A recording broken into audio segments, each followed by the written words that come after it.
amount is that we create a spaces reflection of to be able to talk about them. don't get me wrong. Don't get me wrong. I destigmatizes them. things in a certain way, I've which been is kind of like itching to be a part of eccentric. it.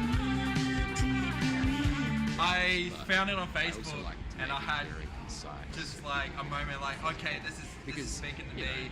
I didn't know what it was at first, and now I looked into it. I was like, yeah.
share a story of how it's been impacted, but yeah, just go for it. Yeah, let's talk about that, because I feel the way that you opened this conversation up is exactly right, about preconceived notions of what people expect from First Nations artists. So I think that's a good place to start, you know. Pressure of being a certain way, and I know we've had this yarn a lot of times before about, you know, this sort of content that they want us to produce, or this sort of, you know, being boxed in and tokenized in certain ways is a lot of pressure, and then you have to go through this sort of feeling of, well, then I've got to fight back, and that's extra energy used, and no one really understands that that is energy that we have to use just to be who we want to be as musicians. And so non-Indigenous artists don't necessarily have to go through that. So there's a difference in the amount of energy that we have to put out just by being musicians, you know? Yeah. Yeah, definitely. It's a big one. It is a really big question, and it's a big yarn, because, you know, what we were saying before, we don't have, like, this could go for hours, because there are so many layers that you have to peel back to get, I don't know, get to the root, and that root is that, you know, for me it's that intergenerational trauma, knowing what's happened to my family. My mum was taken when she was 7 years old, and she was returned, thank God, because my grandfather fought for her to return back to country. And when I first started out in this industry, I was 14. I'm 26 now, and I was such a bubba, and I had no idea what the fuck I was getting myself into. I wish that we had this conversation when I first got in, because it is a really big thing. I remember going on stage at the one festival, and they had strictly asked me to sing language songs. And I've learnt now that hearing my language is a privilege. It's not anyone's right. It's my decision whether I want to sing those songs or talk, because you know, it comes from ancient. It's so special, and it's so sacred.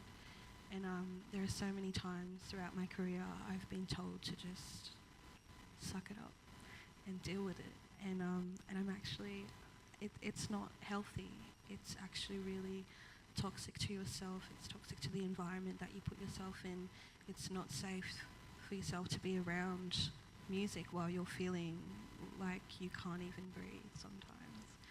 And I think it's important for these young ones to see us up here, and to hear us having these conversations about it, because no one really talks about it. Well said, beautiful. Thanks, sister. Cerisa. Yeah, great question.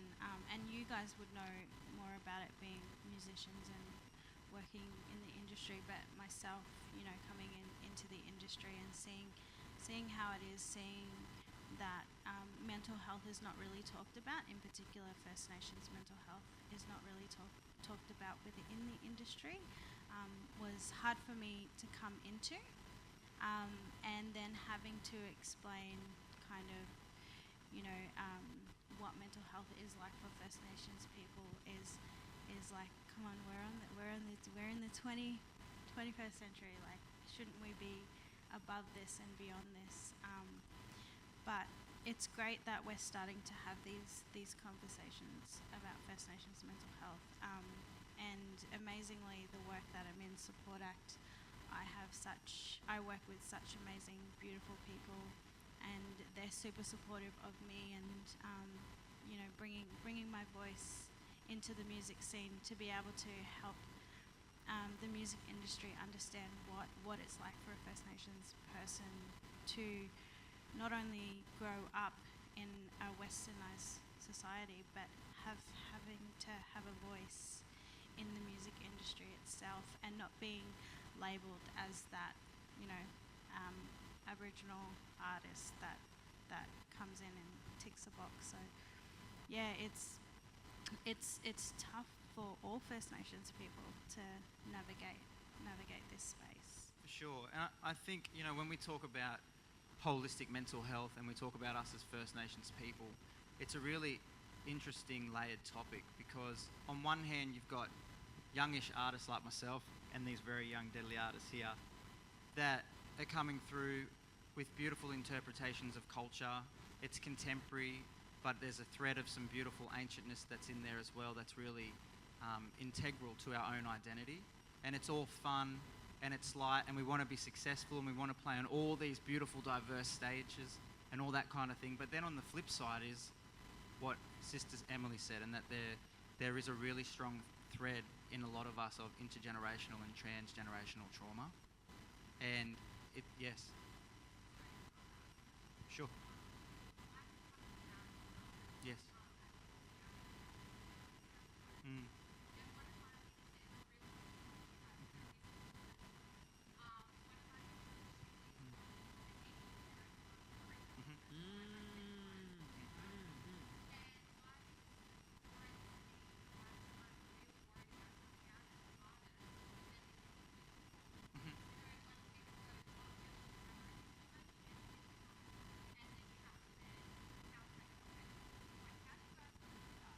Yeah. So, do you want to go? I think, sis, that is such a deadly question, and thank you for raising your hand and speaking out, because it's such a common thing for us mob to experience that, and we still experience that today. We're on festival lineups, we're either the and more or our name is whatever. But it can get really exhausting, and you've got to have a community. You've got to have, we make up, 3% of this population. We make fuck all in this industry. When I was growing up, I could name probably 5, maybe 6 Indigenous artists that I would listen to and my grandparents would listen to, and now we have a diverse range across all genres. And one thing I found is community. When you come into this space, when you come into this industry as mob, we're family, and we all look after each other, we all talk to each other, we all reach out to each other, and we hold space for each other, because that's so important. So don't ever be afraid to reach out to any of us mob and be like, hey sis, or hey bro, this is happening, this is what's going on, because we get it, and we go through it on the daily, and it's really exhausting. It can get really exhausting, and I think that's another thing that plays into this discussion about mental health, is that sometimes people they see us on stage, but they don't hear us. Yep. And I don't know if does that make sense? Yeah. I think it's beautiful. Exactly Yeah. And I think, going back to your question, unfortunately it's inevitable. As soon as you come out, you're going to be pigeonholed. You're going to be on the red, black and yellow stages. You might have quiet patches, but as soon as NAIDOC rolls around, get ready, my sister, because it's going to be busy. Yeah. But this is why we're here to talk today, and it's to be real, because there's obviously a lot of non-Indigenous people here, and we want to have this conversation, because the thing is for example, you've got a deadly sister like Emily here, who could go toe to toe with, let's just say, Missy Higgins. Yep. But unfortunately, where we're still at is we can't seem to see past her identity and acknowledge her skill set. And it's like, oh, no, let's save Sister Emily, let's save her we've got Sorry Day. We'll save her for that. Rather than, whoa, isn't she good? Let's let her headline. Do you know what I mean? And I'm not saying by any means that bookers, agents, anyone, that's the intent, but unfortunately, it's like an underlying theme that has all been birthed into us. It's like going to school. You go to school, NAIDOC's around, everyone, red, black and yellow, let's go. And then after that, it's like back to, So I think it's inevitable, but the beautiful thing is having conversations like this for you, where you can hear that and go, okay, this is what I'm going to expect. So that means that I'm going to take all those jobs because I love my people, but it means I'm going to have to work harder and make myself known and go, hey, it's cool, I want to do that, but I also want to do this festival because and we have to keep pushing for that, because that's just where we're at. You know what I mean? And that's okay. We have to be honest with that. So with that said, we're going to get into tokenism. So that was a great little segue with your question there. And I think everyone's going to have their own story here about tokenism. And I know Cerisa and the Mob at Support Act are working really hard at the moment around strategic planning and creating some beautiful policy and some really solid foundations to set up some incredible stuff within Support Act, and that other people can also template and follow in the future. But I guess in a nutshell, to really break it down so it's not too overhead, is red, black and yellow. Simple as that. you know, there's this ideal as us as blackfellas, wherever we go, the backdrop's got to be the flag. We've got to be in red, black and yellow. There's got to be X, Y and Z that you've all seen. But, you know, you forget that we're artists that are trying to portray our own story and our own identity in our own way. So for me, if you ever see me perform, it's pretty bright, it's out there, and it can be very hard for people to get their head around it, because it's like, I don't get it. Where if you went to South America and you've seen Pitbull or J-Lo, you just go, wow, that's an incredible pop act, and they sing in their language and there's not much to really understand. But here, we've got this ingrained ideal of what a blackfella should look like and how he should act. So all of a sudden he steps out and he's bright and cultural. I don't know what to do with that. Where do we place that? Like, can we put a sparkly Aboriginal flag on the front of your shirt or something? Do you know? And it's a bit funny, but it's that tokenism. It's like we've been ingrained in it at school. NAIDOC week, red, black and yellow flags, Aboriginal cake. Everyone wears red, black and yellow. You know, but there's so much more to us than that. You could wear a blue, a green, a pink, and to me that could represent the green open plains and the beautiful sunset, all the diversity.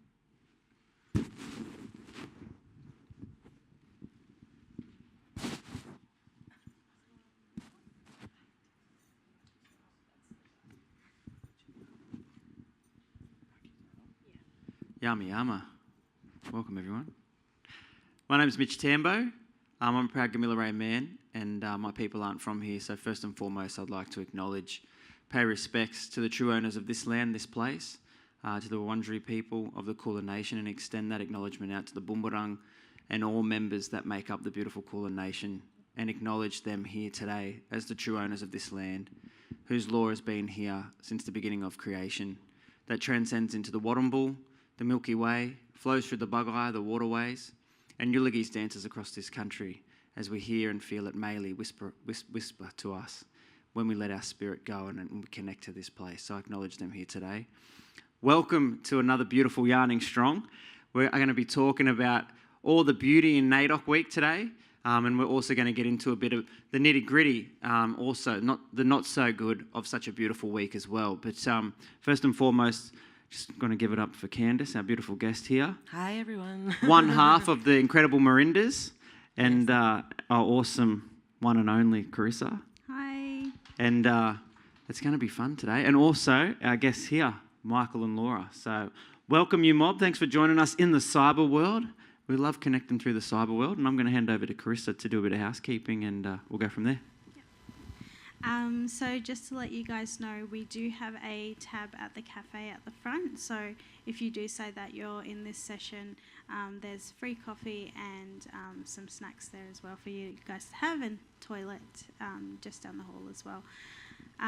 So my name is Cerisa. I'm Support Act's First Nations Community Engagement and Social Worker. It's a big name. We'll look at shortening that soon. But I would also like to acknowledge and pay my respects to the Boonwurrung and Woiwurrung people of the Kulin Nation, whose lands we are currently on today. I'm a proud Jawoyn, Gurindji and Warlpiri woman from Katherine, Northern Territory. And yeah, we're here today to discuss about NAIDOC Week and how that kind of plays a role for people who work in music, First Nations people. Beautiful. Candice. Yes. It's time for you to give that epic intro to introduce yourself. Let's go. So everyone kick back for at least half hour while we hear all the accolades. It's not that and magnificent. Hey everyone, I'm Candice Lorrae. It's wonderful to be here. I'm also a Jawoyn woman, Jawoyn girls here. Also have ties to the Torres Strait. I was born in Darwin, and and I grew up mostly in Perth with my mum. So I get my Aboriginal side comes from my father's side, and I left home at 8. So I grew up in Perth, and on my way to Perth as a young artist, we found a cassette tape as a Whitney Houston tape, and that's when I decided I want to be in music. So at 8 years old, I wanted to do music. So that was kind of my dream, and I went to AB Music College at 16, and I was forever wanting to create, and I became a music producer and also a singer-songwriter, and I'm currently, yes, one half of the Merindas. We are an electronic pop duo, and yeah, so my life, I'm now full-time music, and yeah, I'm now based here in Melbourne, just following the dream, and yeah. Love that. You got to give it up for Candice. Come on. She's getting it done, and she's kind of downplayed it because you know what? She's one half of the Merindas, but if you see the Merindas, they're always dressed in very, very incredible. She's making it all. She's a producer, videographer. The list goes on. So you know, multi-talented. So we really look forward to your input today. And at the back here, we've got Laura and Michael, and I believe they're studying psychology. Is that correct? So we're really looking forward to your input today, as long as you're not going to go and analyse me, because I'm not really up for that, all right? So just leave me alone. These two here, they're all right, but I'm not ready for all that. But if you want to, Michael, Laura, if you want to just give yourself a quick intro, you're more than welcome. Thank you. Laura, if you may.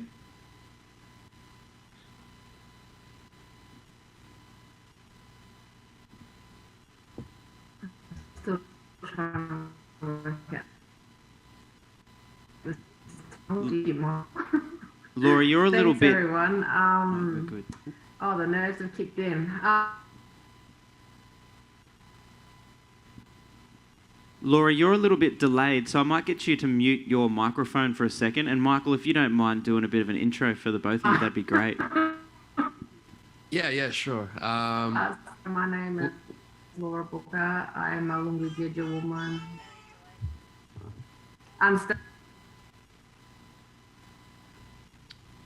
Oh, Go for it, Michael. okay, cool. So my name's Michael Cullen. I'm Ngarrindjeri and Narongga. I'm from SA. Third year undergrad psychology student, and I'm also a musician. Will try to be. So I've got like a bit of a studio happening at the moment.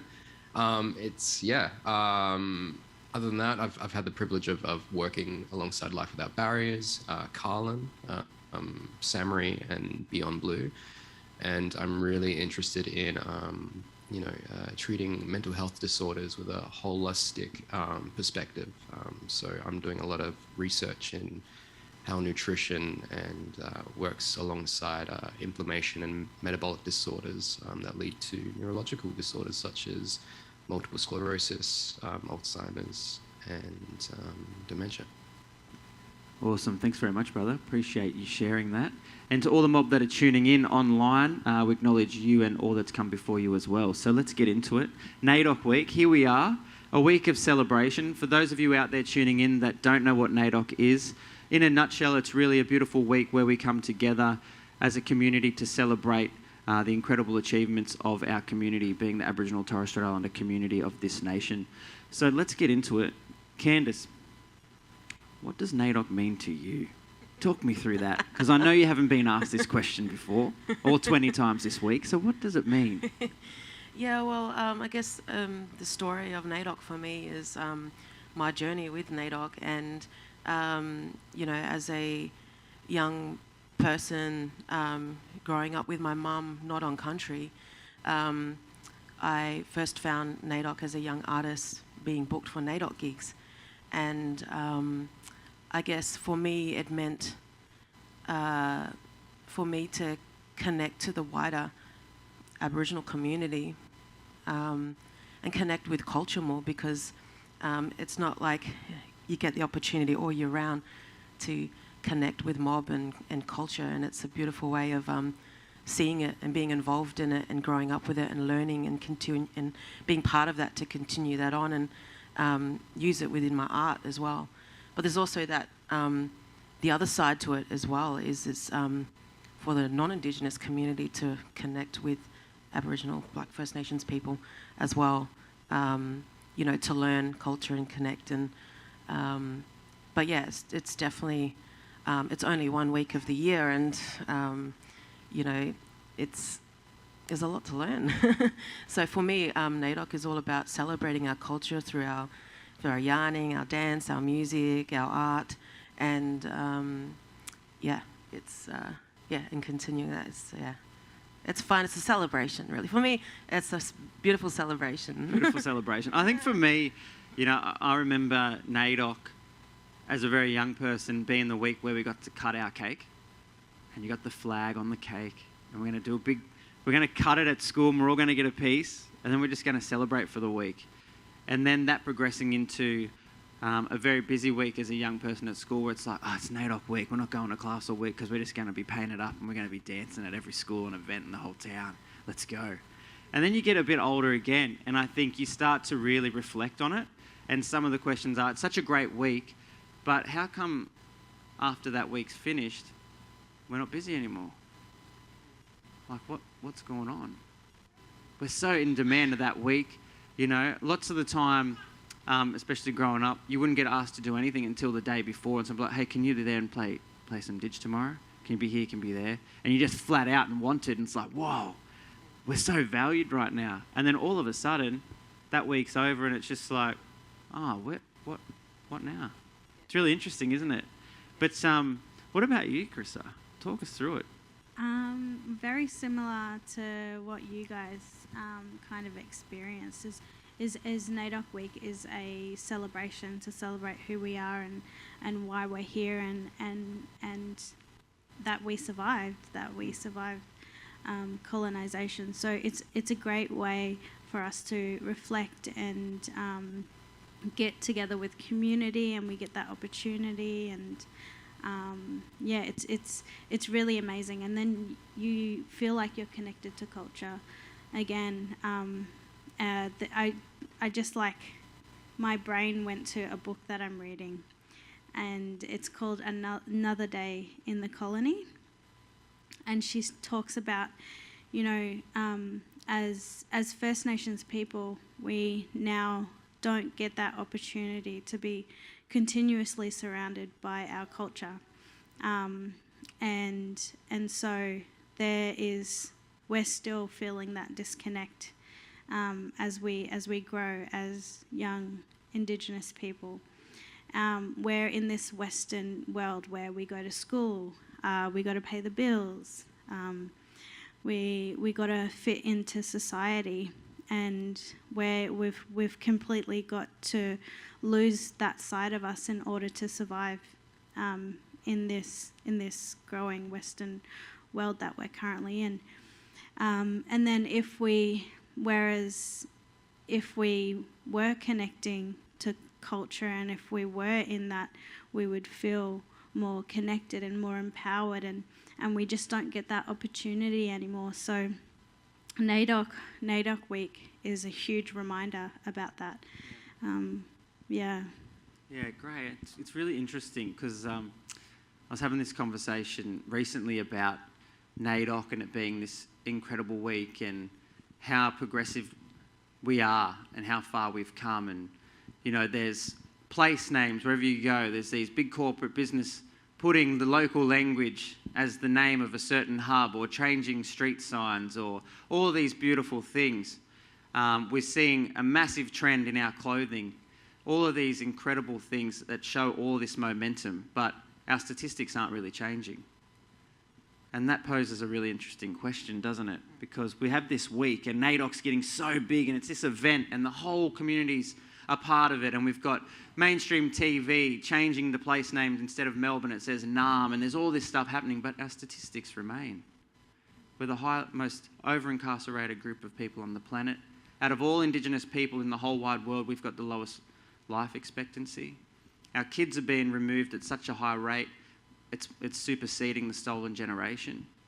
We've got the highest rates of suicide in the world. Many of our people are spending so much time getting dialysis and fighting type 2 diabetes and very preventable chronic illnesses.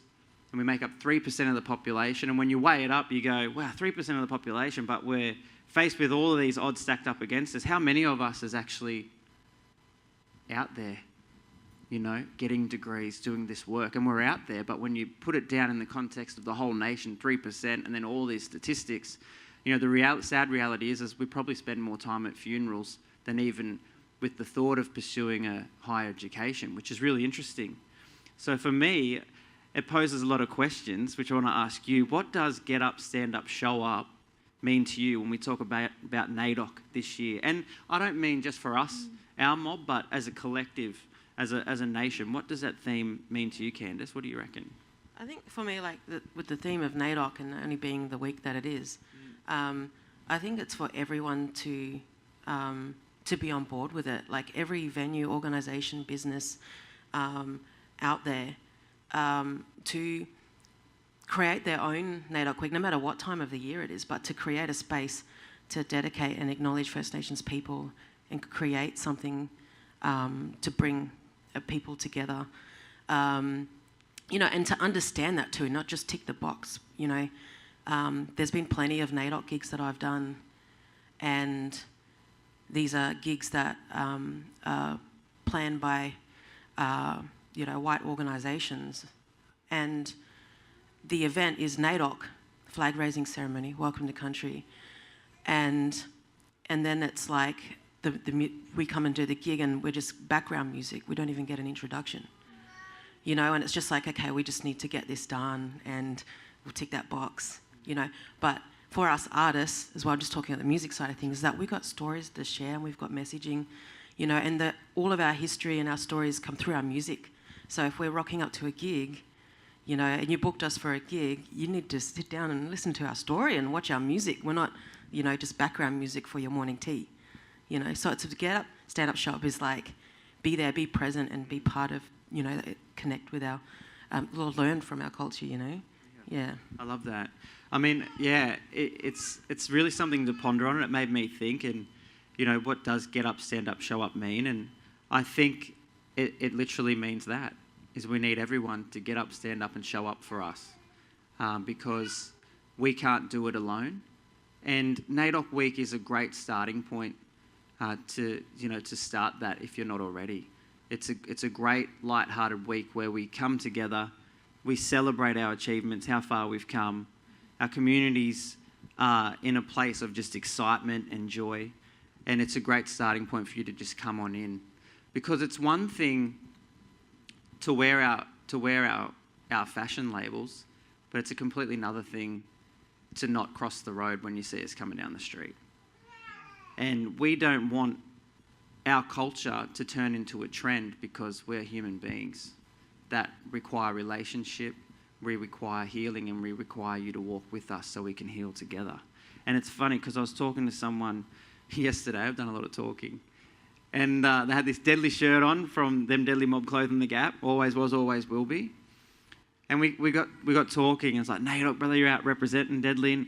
And he said to me, yeah, but it's really interesting because I see all these other Deadly Mob that aren't blackfellas, and I see them wearing the shirt and I get really excited, and I'm walking down the street and I'm like, hey, and they'll put their head down and like freak out and won't acknowledge me. And I'm like, isn't that interesting? Because we're not a trend. If you're going to rock our clothing, then we think that you're rocking with us, your family, you know. But I think it's a great stepping stone to go and purchase great product from black business, but we need relationship, and we need you to get up, stand up and show up with us. We want you to walk with us. We want you to, yes, buy our clothes and all that, but we actually want you to come into our community and have a relationship with us, you know, because at the crux of it, there's so much for us to do and achieve to close all of these gaps and to lower all this overrepresentation. So I think this whole theme of get up, stand up, show up is we need everyone. And we want our Deadly Mob to get up, stand up, show up and be proud, don't be shamed, go out and represent. But we want everyone to come on the journey with us. What do you reckon, Chris? What's your thoughts? Yeah, that's exactly right. Like, it's about what Mitch was saying. It's about standing with us, standing alongside us, but not in a way that you're overshadowing our voices, and you're coming in thinking, oh, I know what's best for these people. In a way that you're listening to who we are as a people, and you're acknowledging that we know better about our people and our culture, and we know what our people need, and we need that that assurance that, okay, well, these people know what they want and where they want to go, and not that actually we know better and this will work for you. It's about coming in, listening, hearing our stories, and supporting us through what we want to do for our community and with our community. It's about getting up, standing up, and showing up on the direction that we want to head for our mob, because ultimately we know what's best for our people and our mob. Well said. Well said. So Candice, got a question. For many of us as artists, you know, successful doing our thing, we know that when NAIDOC comes around, we're going to be busy, and that's a beautiful thing. But what's your words for anyone out there, any booking agent, what have you, to, you know, encourage them to look beyond NAIDOC and our theme days like Sorry Day, Reconciliation Week? You know, because it seems that we are so busy on those days, but then it's almost like you were saying before, that box has been ticked, and we're not at the forefront for the other, you know, things throughout the year. So what's your kind of words around that? I think, you know, for us to continue, like as I was saying, everyone can have a NAIDOC week. It doesn't have to be July, you know, early July, whenever that is. I keep forgetting the dates. First week of July. Is to start coming to NAIDOC week and seeing how we do it, you know. Like, I feel like a lot of NAIDOC events is just mainly, you know, full of blackfellas. Like, you know, we need to see more of the wider community coming into these NAIDOC events and being part of it and seeing how beautiful it is and how the wonderful, I guess, experiences that we create as First Nations people. And I think that everyone can have that really inviting, special, you know, moment or event within their own organisation or business or venue. I think a lot of people out there might be afraid, and I think they just need to, as you said, build a relationship first, you know, and connect with the elders and do your research. But it's not like you think of it like a job. It's just yarning, you know, coming and connecting and asking the questions. You know, we're happy to answer any questions people might have, you know. It's just that reconciliation, you know. It is. It's so well said. I love what you say, because there's nothing much more to it than just come and have a cup of tea. Yeah. And like when you go and you talk at corporate levels and you have these discussions, cultural awareness, whatever it is, and it's like, well, how do we engage with Aboriginal community? And I'm like, well, it's really simple. You just come on in, you have a cup of tea, and you sit and you have a conversation. And that's really it. It's not overcomplicated. I think a lot of the stereotypes that surround us and things like that make us appear like a very hostile community, with a lot of anger and rage against non-Aboriginal people, but that's not the case. You don't believe everything you read. So sometimes the best experience is lived experience, and you can only achieve that by one foot in front of the other and come on into our community. And what you will find is that you come on in and you walk out with family. You walk out as a part of something much greater than yourself. You know, it's our community is so beautiful and so loving when you walk through the door in a genuine capacity, like Chris was saying before. Not with I've got the answers for you, blackfellas, I'm going to come in and help them. It's, no, I just want to ride with you, mob, see what it's all about. I want to feel your story, and I know there's a real overrepresentation there, and I just want to do my best to just be a part of the journey. It could be just coming and saying hello and building a rapport. Could be that simple, couldn't it? But it's about coming on in. And it's so funny what you said about the fear, because I've done gigs around NAIDOC to like a non-Aboriginal crowd, and you go up there and excited and it's NAIDOC, and everyone's really serious because of that fear thing. And the fear can be, I don't want to be disrespectful. Like, this is very serious. But it's actually a celebration. And we want you to celebrate and be with us. And I remember when I did the gig, there was one fella laughing, and he was a black fella, and he's like, hey, hey. So I'm like, hey, you mob, relax, it's NAIDOC, get excited. And everyone's very like, you know. But, you know, we're a community that love to laugh and love to have fun, and you can do that in any setting as long as it's done in a respectful manner, you know. We just want you to come and journey with us. But, look, I want to throw to Michael and Laura, if you're good to go, sis. And I just want to ask you about, you know, what are the impacts from a, you know, psychological perspective that you think can impact us as First Nations people coming off the back of saying, you know, a really strong week where you're just so busy, feel so connected, so a part of your community and so celebrated, to then all of a sudden it drops off to nothing, and then all of a sudden it's like what you had to offer is not even second fiddle. It's just, you know, we'll see it again next year kind of thing. I'll let you go first. Is it working? Laura, you're on mute. Yep. I think, yep, there you go. Is that connection better than ours? Yep, and I it's way think to better. help you out, maybe turn your video off and we'll get a stronger Yep. audio from you. Yep. Okay, no worries. How's that sound? Beautiful. Awesome. So, for me, you know, I think it's all about a personal journey too. Like, if you're trying to get your self-worth from external devices, you're never gonna, you know, be fulfilled. So, whilst it's important to celebrate NAIDOC for that week, like, it's our culture, our heritage is always with us. You know what I mean? And we're never alone. Like, even for those of us that might have disconnected families, nature is our family, you know. For mental health and well-being, we know for our mob, it's not just your mind, it's everything. It's spirit, it's you know, emotional, it's connection. Connection is the biggest one, I think. And if we remain connected and if we remain, you know, healthy within ourselves, then other people are going to see that and gonna naturally want to come along on that journey with us. So instead of them feeling like, you know, they're forced to, or that they're owed, you know, they've got to owe something to us, they're going to naturally become inquisitive themselves and go, hey, you know, what you doing over there? Or I love the way you live. I love the way you radiate. I love, you know, I want to know more. I want to learn more. And I think it's got to really start at an individual level. Beautiful words. Thank you. Michael, what's your perspective? I completely agree with Laura, and that's it. I'll see you guys later. No,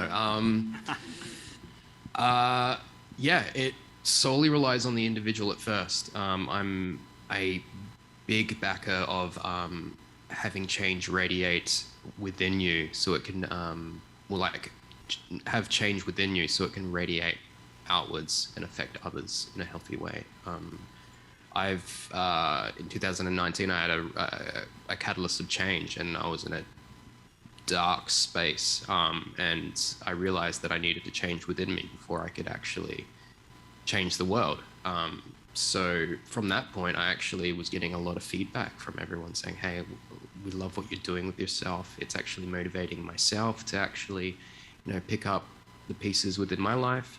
And I think if we do that from a cultural standpoint, I think a lot of people will just be magnetized. But unfortunately, you know, the political aspect, particularly in society, you have two extremes yelling over the middle group, which is the majority. So we need to come together in the middle. And I think that in order for that to occur, we need to change within ourselves first, you know, Indigenous or non-Indigenous. Thanks, brother. Appreciate that. So, yeah, I mean, NAIDOC week, I mean, we're sort of getting a bit heavy, so I want to bring it back, make it a bit light, because I feel like people out there be like, there's no way I'm going to NAIDOC, this is too much. But it's not about that. We just want to give you an insight into, I think, some of our perspectives, because it's a week that's become so massive and so celebratory, and we don't want it to mask the mountains that we still have to climb either.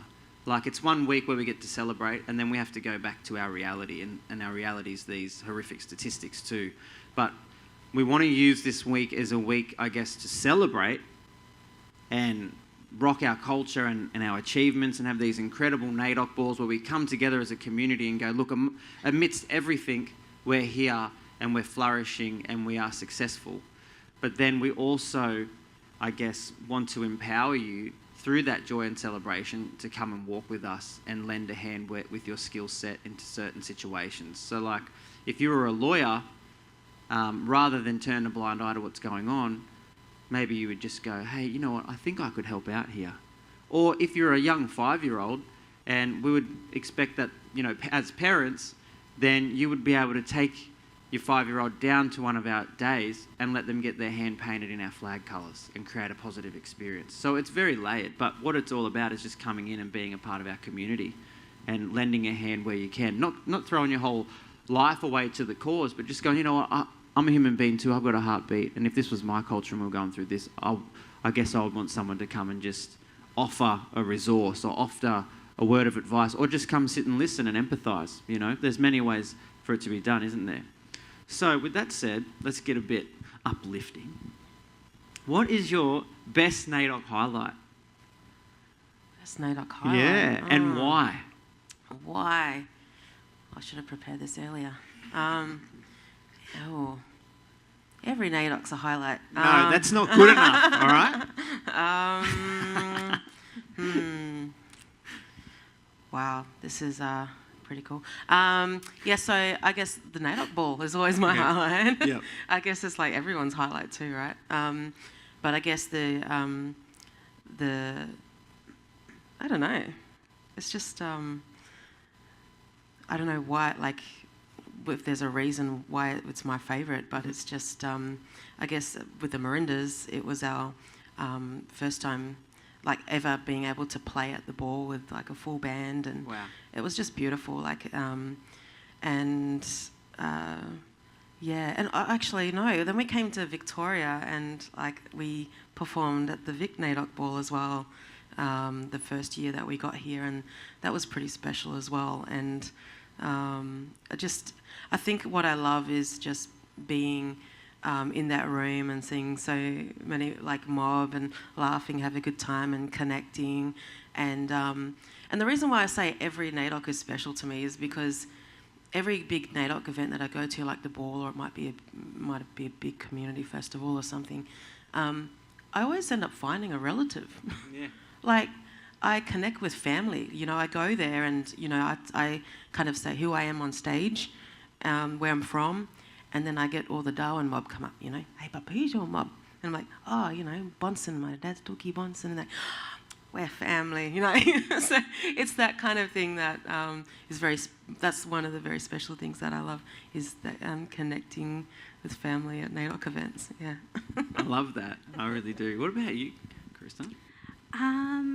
A special thing for me would have to be that connection as well, because you know, like I said, we're surrounded by Western society, and so you rarely see those black mob, and then slowly it's almost like they're coming out of their cave and coming to celebrate. We're all coming together and celebrating NAIDOC, and that would have to be one of the most special moments, but also the fact that we get to be proud of who we are, and we get to acknowledge that and celebrate that, and everyone around us is acknowledging and celebrating that, and so it's really empowering for our mob when we think about mental health, and I just love seeing everyone's energy, and everyone saying, yeah, you know, this is what we've done and this is what we've achieved, and we're here, and our culture is beautiful. It is, isn't it? What were you going to say something, Candice? I was saying it's not like social media, you know, like I very rarely go on social media because I want to go out there and connect and know what people are doing in conversation. You know, I don't want to know everybody's life before I see them. Yeah. Yeah. It's true, it's true. We didn't even do a school reunion, actually, because everyone was like, I already know what you've been doing the last 10 years, so it's all good. We don't want that for NAIDOC, all right? NAIDOC's staying in the flesh. And I think one of the amazing things about the NAIDOC balls and things like that is it's done in such a well way, such a beautiful way, like where our culture, our achievements, everything is celebrated at it's world class. It's like it's a really night of nights, isn't it? Where our culture shines bright, and not just our culture, but you know, us as individuals and human beings, and the good work that we're doing. It's showcased like it's like the Black Logies in a way, isn't it? It's done in this really beautiful, esteemed way, which is so important. And I think that's another thing where we can have more of our allies or outside community to come in and help us to keep elevating it. You know, you don't have to be at the forefront because it's a night about our people, but you might go, you know what? We've got a great venue. We've got all this rigging. Let's just keep elevating this, and let's get around it and celebrate our First Nations people. Because, you know what, if you're here and you're in this country, well, you know, you should feel somewhat connected and a sense of almost not ownership, but that thing of like, well, this is our culture too. You know, we live here, and we're on the lands of the oldest living continual culture in the world. Like, wow, I feel you should be able to feel connected to that and be able to celebrate that in a way where, like Chris has said, it's not overshadowing, but it's a way of like, you're connected, you feel connected to us. And I think we've spent so much time, you know, being disconnected from one another because of media and all these things and history, that it's time that we forge this connection so we could be absolutely elevated. And, you know, if you're out there and you're like, well, why is it always about you being elevated? Like, why can't we be elevated too? Well, it comes back to the statistics. You're already miles ahead of us. You're already miles in front. So we actually need to be elevated just so we can come up to par with where we should be, just as our rights as human beings. You know what I mean? And it's interesting, like it really wiped me out when I was like, out of all Indigenous people, First Nations people on the planet, we've got the lowest life expectancy. And we live in this country that is first world and at the cusp of Western medicine all the time. We're innovating. It's like, well, how does that happen? You know, and I think NAIDOC Week, something where we can come together and celebrate, it's just such a great starting point, isn't it? To open up conversation through celebration and through joy. It's a great thing. So, Michael, Laura, I know you're there. We can't see your face, but we know you're there. We can see that. What do you know, what advice do you have, you know, to anyone out there that, you know, from a mental health, even psychology perspective, feels completely blocked to come and engage with our community and be a part of that celebration? Because we know there's transgenerational trauma, you know, there's unconscious things that passed on to us, and that happens with everyone. And, you know, when you talk about the way that, you know, the country was colonised and all of these things, there can be ingrained threads that create blocks in people where they just unconsciously can't come and connect. So from your point of view, what's ways in which you can identify these blockages and get rid of them and move forward with a more open heart and mind? I just need to clarify, the blocks, yes. Is it for non-Indigenous people trying to... so the block could be, you know, just an innate issue with our people, and like there's never been a problem or nothing, but it's just something that there's just a block there that there's no way you're interested or want to come and engage, or, you know, how can you, you know, reset that block, so to speak, if that makes sense? Yeah, I think one of the first things you need to do is be quite realistic, like, you know, and realize that not everyone wants to go out of their way and learn a particular culture. You know, I don't particularly want to go out of my own way and go to Europe and live there and learn the customs and stuff. And that's perfectly fine. And it's perfectly fine for people, yeah, not to have that willingness. And from there, you can actually be like, okay, cool. What can I do? Because, like, if you don't have that realization and come to that conclusion, it runs the risk of being quite agitated or upset when some people don't want to, or they just don't have the interest. But from there, it really depends as well. It's very individualized. There's a lot of variance. Some may just have the wrong idea. Some probably don't have the outlet and they're dealing with their own stuff. And I think a lot of what we have to do is just be very open, kind, and warm, and not get too frustrated in the process. The more frustration, the less willingness you'll receive. So rather put the onus in the hands that aren't ours, we too have to wear that burden. Is that what you're saying? Yeah, control what you can. There's so much that you can't control. And I think if we focus on the things that we can't control, we're going to end up bitter and resentful. So focus on the things you can control, and hopefully the right-minded people will be there to support you. Right. Interesting. Yeah. Thanks, Michael. Appreciate that.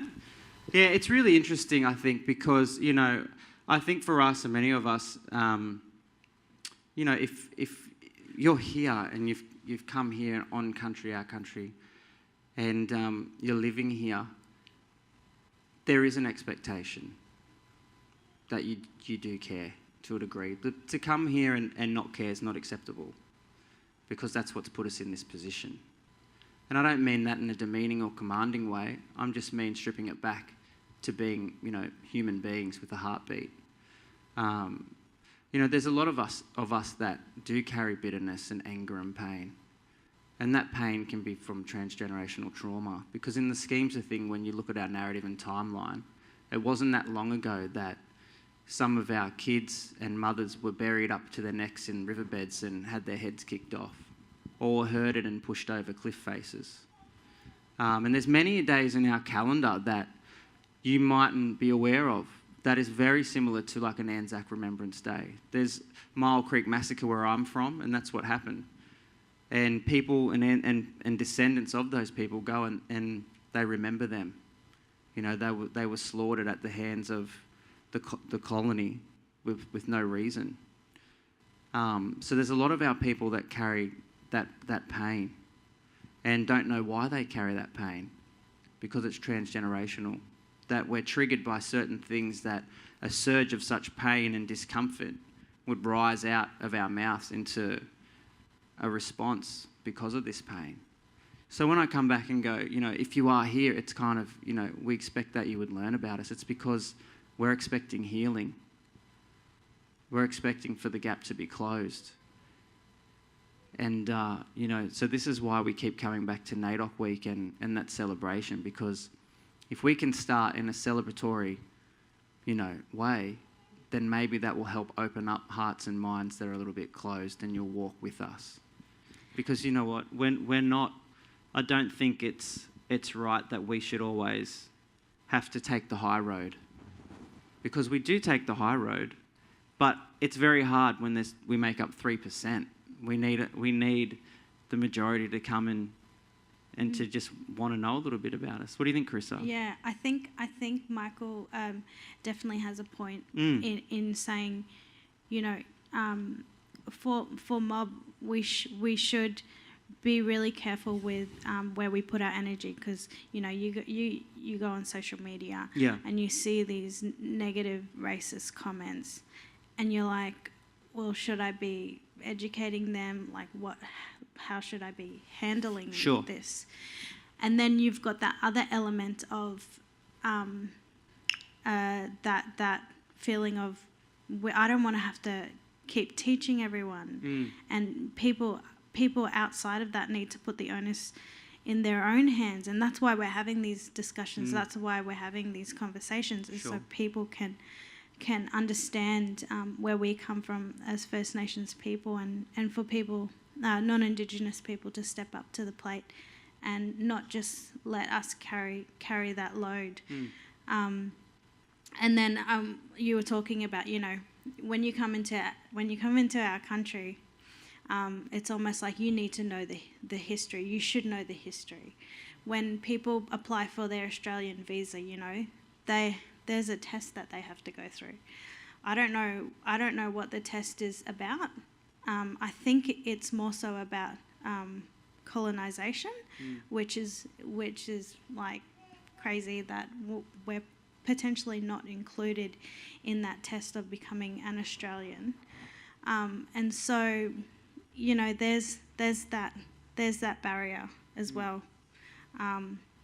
Australia is not about Aussie, you know. It's not about that. It's about our beautiful culture, and people do need to take that onus and learn that that you're coming into our house. Like, we don't come into your house and, you know, just, you know, make a cup of tea and empty your fridge and, you know, take your furniture. We do not disrespect your house, and Australia is essentially our house. This land is our house. We belong to this land. You're on Aboriginal land. You're in our house, and you need to respect that and respect that culture. So, yeah. Beautiful. Thanks, Cerisa.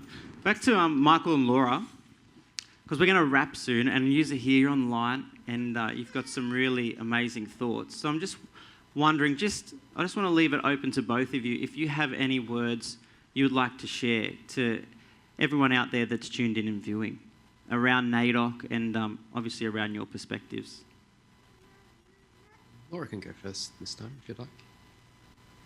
Oh, okay. So, own thoughts. I just really encourage everybody to get curious about their own sort of triggers and responses, because I've seen both sides of it as well, and there's non-Indigenous people that carry a lot of guilt, and that's on them as well, that they need to explore, but we've also got to make it safe enough for them to explore it as well. And yes, there's been a lot of history that have been done to us, intergenerational trauma. I'm living it, like many of us have. But that's up to me too, to decide whether I want to carry that on to my kids. That's my responsibility, and that's all I can control. So I really encourage our mob. We do have this beautiful culture, and family is so important. But I've also lived, in community as well, where I've been scared of our own mob. So I get that aspect of it too. I get the fear. I was born and raised in Alice Springs. When you're waking up in the middle of the night with somebody breaking into your house, that's, and then your kids, and then your kids are scared to identify as Aboriginal because of that kind of stuff. So, I understand both sides of it. And I just really encourage people to get curious about their own triggers and create a safe space, because I think many of us are fearful, but we're coming from a good place. We just need guidance on how to get there. So Laura, with that said, I think that's great. What's some ways in which I suppose we can create safe spaces for our non-Indigenous counterparts to, come in and feel safe to come and connect and to, be a part of our journey, I guess? For me, what I think is, and it's going to sound pretty, I guess, corny, but know the self. Understand your own triggers. Sure. And because another thing I live by is you can only meet somebody at the level that you've met yourself. And if you haven't done the work to dig deep enough to meet yourself, how can you possibly understand another's perspective? And owning it, if it's uncomfortable, own that. If you're starting to get welled up and, if you're starting to get angry, because that's my dominant emotion that I'm learning myself, is that anger. But owning it, going, look, okay, I'm getting really, peed off now. I'm just going to go walk away and take a few breaths, but I'm committed to making this, I'm committed to hearing your side. I'm committed to, healing this together. I just need to control me for a moment, because that's all I can control, and then come back into it, but really, really do the work on yourself, because, that's the only thing you can control. And what do you mean, to anyone out there that's like, what are you talking about, sis? What do you mean I have to go and meet myself? I looked in the mirror this morning and I'm John. Is that it, or what? What does doing the work consist of? How does one start the journey of meeting themselves and, honing in on some triggers and doing that self-work? And I know that's a big question, but if you can sort of just summarise it a little bit, just to help kickstart someone on their journey, so to speak. Okay. It is a very big question. Yeah, sorry. And it's, many people use the analogy of an onion. You do a little bit and, you peel more and more layers off. But I guess asking that question, if there's something that you don't like about yourself, or if you're catching yourself in a pattern, or if you're like, why me? Why does this keep happening to me? Start there. Start exploring that. Start going, okay, well, hold on. Is this a pattern that has occurred, many times throughout life? Where does that come from? Who do I need to talk to? And for me, my experience as a single mother raising 4 kids, my biggest thing is having faith. Spirit will always guide you to where you need to go. And whether you need to go outside and scream or cry, or you don't need to understand it. Just trust the emotions that come up and process it. Because, as you know, intergenerational trauma, those emotions might not even belong to you. So you might be going crazy, not understanding why. Nothing might have ever triggered you, but just going out and processing it. And if that means you got to cry and don't understand why, do it. But slowing down, disconnecting from social medias and internet, and literally just going outside barefoot. And I speak to the moon. For me, Moon is grandmother, and when I'm in my darkest times, and man, I've had a lot, just going, what do I need to learn here, and trust and have faith that you'll be guided, and see in nature, the cycles of nature. The moon is whole once a month. We don't always need to be whole. There are the times when there is no moon. That's even more important, to be in darkness. And then I refer that back to myself. Okay, right now I need to not be seen. I need to do some work. Okay, now we go through phases. Now I've got to go out there and be seen and do some work to be seen. Understanding country is so important to understanding self, I believe. Because there's no ego in that too. You're not misguided. You're trusting. You already have the answers within you, but you need that time outside of, common life and busyness to be able to listen to it and hear it. Wow, beautiful words. Thank you so much for sharing that with us. I think you've done such a great job in such a short time to get your point across. Thanks so much. And Michael, the ball's in your hands now, brother. You've got some high expectations. I know we've sort of colour coordinated, so I'm going to give you a bit of grace. But what's your thoughts, brother? Talk to us. Yeah, sure. Well said, Laura. I liked all of that. It was very good. So for me, I'm a big believer in reverse engineering your outcome. So it's a bit morbid, but I'm like, okay, if I was on my deathbed, would I be happy with my life so far? Okay. And then I'm like, well, there are a couple of things pending that I would like to, have the comfort of knowing when I'm laying there. I'm like, okay, well, what are those outcomes? Well, I would like to do this. I'm like, okay, well, in order for that to occur, how do I do that? And then I start stripping away until the very bottom to find the first spark to start that entire trajectory. And sometimes it's like, okay, well, I'm not the most educated. How am I going to do that? Okay, well, I need to enroll in university, become sharp, read books, play the game. I think the biggest proponent towards the Indigenous population having the voice is we're not playing the game. And I think, there's structures that do exist now, and I think we need to learn how to navigate through that. And the best tool to use to navigate through that is speech, language, academia, as well as I try to be objective as possible. I try to stay away from ideologies, because through ideology you adopt a set belief structure and you can only look through that narrow lens. So with data, so let's say with politics you have the left and the right, but there's only one data point. However, with the left and the right, it's temperament. So the left have a temperament, the right have a temperament, but they're looking at the same data. And the more you realize that, the more that we have just different ideas on the same data. And I found that extremely useful for being very resilient towards other perspectives. And it's a skill in itself. I'm not saying it's easy. And just staying away from hate.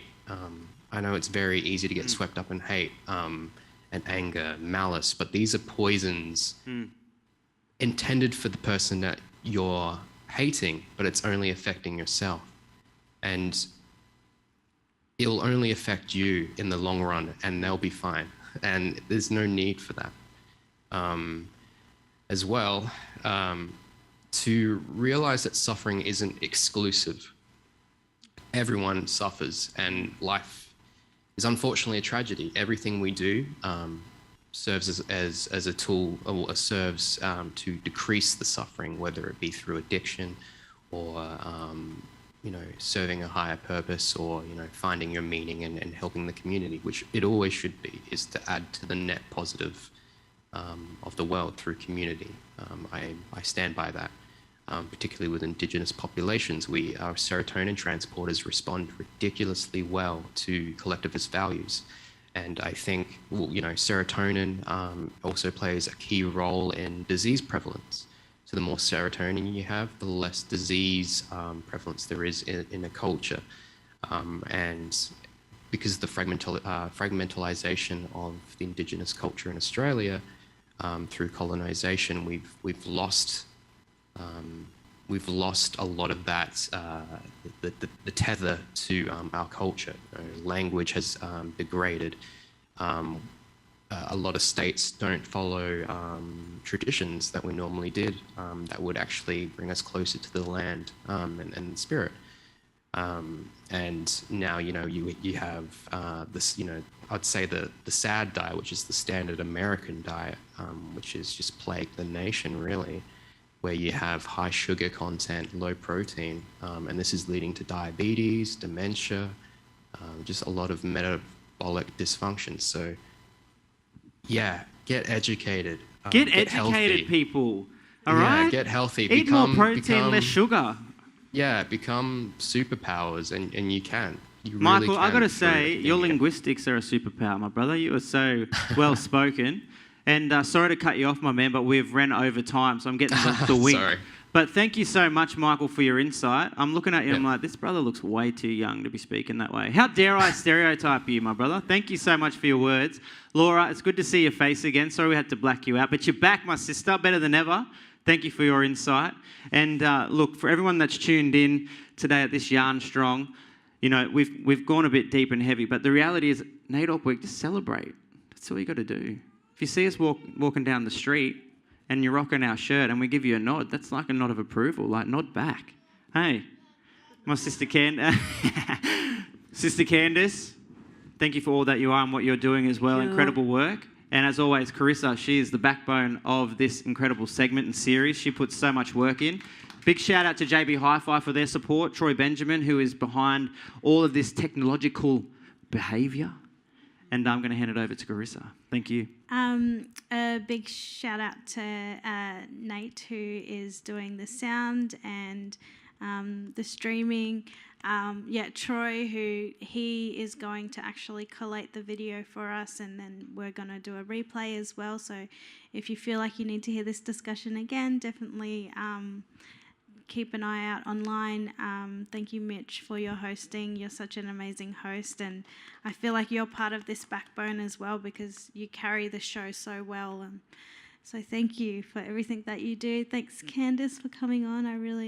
It's really amazing to hear your insight, and thank you, Michael and Laura as well. Your insights were amazing, and I love what you're doing. Thank you. You too. And also to JB High Five and Support Act as well. We've got to thank Support Act. Yeah. We probably should thank Support Act. Support Act is doing such an amazing work. So. Incredible work in the mental health space, looking after all of our artists. First Nations, but all artists from all walks of life. It's absolutely an incredible initiative, isn't it? Organisation. And we couldn't do what we're doing without Support Act. So, yeah, big shout out. Thank you. Thank you, everyone. Bye.